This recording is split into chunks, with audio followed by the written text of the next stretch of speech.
Nina was just 19 when she started working at the Grand Brighton Estate, a sprawling mansion owned by the wealthy and influential Kingston family. With her father bedridden and her younger siblings relying on her, the job was her lifeline.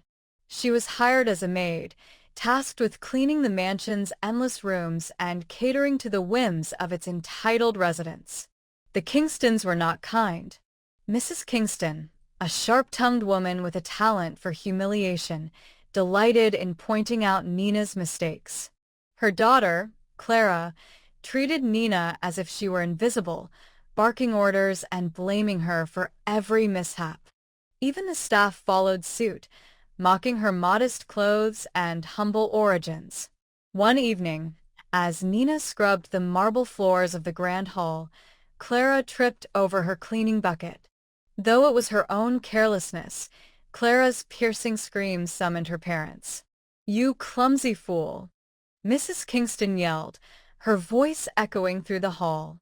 "Do you realize what you've done? This dress is worth more than your entire life." Humiliated, Nina apologized profusely, tears welling up in her eyes. Mr. Kingston, a cold, calculating man, simply looked down at her and said, "You're lucky we're not throwing you out." That night, Nina sat alone in her tiny attic room, staring at the stars through the small window. Her heart was heavy, but her resolve was stronger. "One day," she whispered, "I'll rise above this." Her chance came unexpectedly.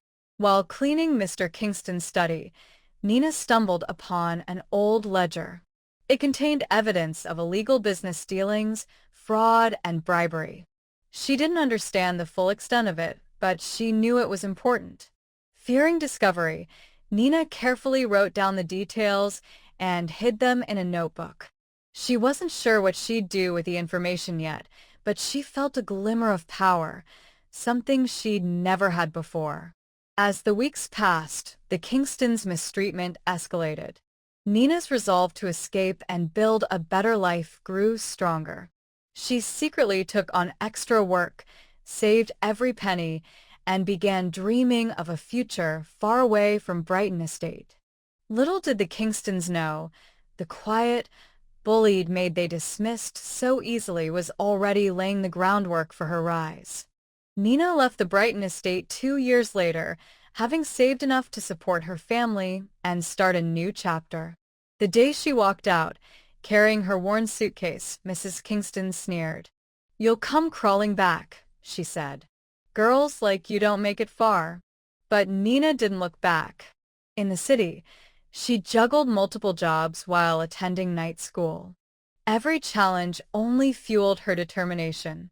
Nina quickly learned that the world outside the mansion wasn't much kinder, but she was no longer the timid maid who accepted abuse without question. With a head for numbers and a sharp eye for detail, Nina excelled in her studies. She remembered the ledger she had copied from Mr. Kingston's study and began to research the information it contained. What she uncovered was shocking, a web of corruption that extended far beyond what she had imagined.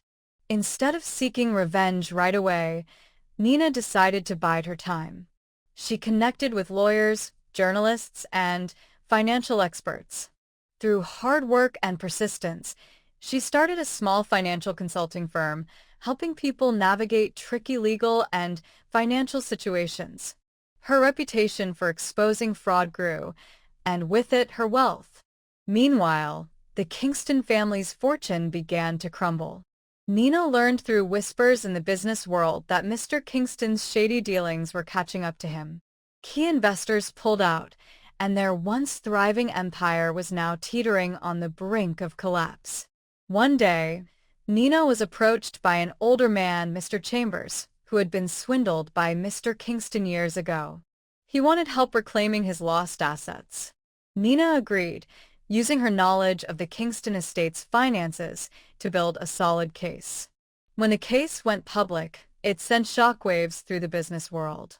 The Kingstons' reputation was ruined, and creditors swooped in to claim what was left of their estate. The Brighton mansion, their prized possession, was put up for auction. Nina attended the auction dressed in a sharp black suit, her confidence radiating. The room was filled with murmurs as she raised her hand for the final bid. No one dared to outbid her. When the gavel struck, Nina was officially the new owner of the Brighton estate.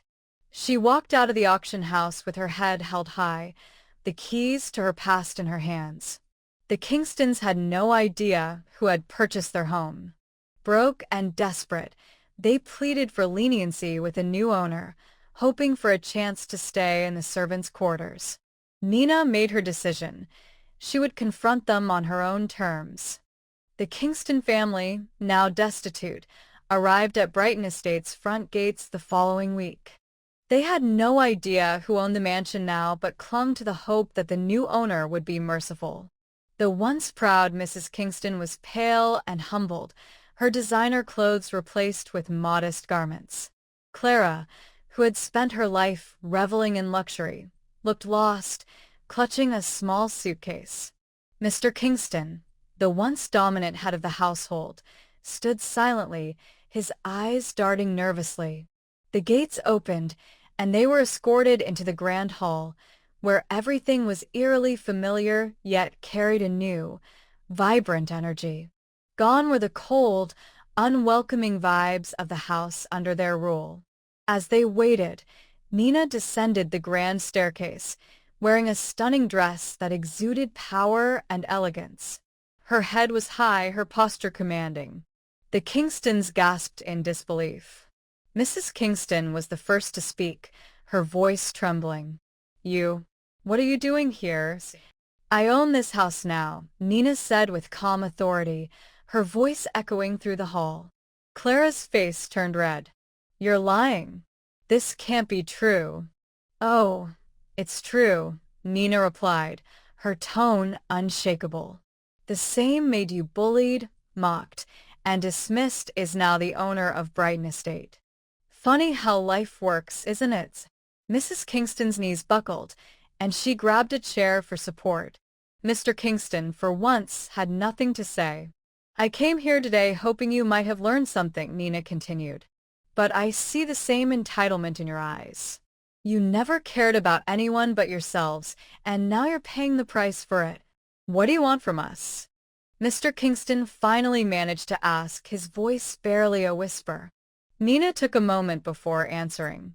I don't want anything from you, but I want to give you something, a lesson. The house you once ruled is no longer yours. The staff you mistreated are now treated with dignity.